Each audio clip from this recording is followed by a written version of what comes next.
ছয়টি পাখি ছয়টি রূপে এসে বাংলাদেশে, ছয়টি সুরে করে ডাকাডাকি। ছয়টি পাখি ছয়টি রূপে এসে বাংলাদেশে, ছয়টি সুরে করে ডাকাডাকি। ছোট্ট বন্ধুরা, আজকে আমরা কি জানি ঋতু কি জিনিস? ঋতু হলো আমাদের এই প্রকৃতির আবহাওয়া অনুযায়ী বছরের ভাগ। বিশ্বের বেশিরভাগ দেশে 3 অথবা 4টি ঋতু হয়, কিন্তু বাংলাদেশ সহ এশিয়ার অল্প কিছু দেশে 6টি ঋতু আছে। তাহলে বুঝতেই পারছো যে ঋতুর দিক থেকে আমরা আলাদা এবং খানিকটা স্পেশাল বলা যায়।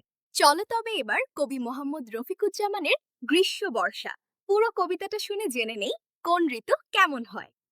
ছয়টি পাখি ছয়টি রূপে এসে বাংলাদেশে, ছয়টি সুরে করে ডাকাডাকি। রোদে পুড়িয়ে হাওয়ায় উড়িয়ে, গ্রীষ্ম এসে কয় নতুন পথ চলতে হবে। নতুন পথ চলতে হবে, ভাঙিয়ে দিলাম ভয়। বৃষ্টি নূপুর পড়ে বর্ষা এসে, মেঘের কাজল দিয়ে সাজায় আঁখি। নদীর দুটি কূল, সাদা সাদা ফুল দুলিয়ে কাশের বন। শরৎ পাখি ঘরে আসার জানায় নিমন্ত্রণ। ধানের খেতে সোনার ফসল দোলে, পড়ায় হেমন্তকে সোনার রাখি।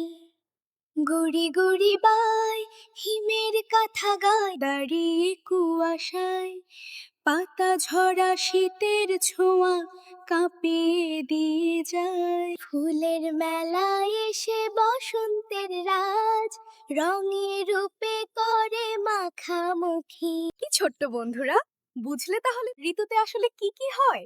তোমরা বোধহয় জানো না, এই কবিতার বিশেষ দিক হলো এটা কোনো নতুন কবিতা না, এটি অনেক আগের বাংলা কবিতা। জানো আজকের কবিতার একটি বিশেষ দিক কি?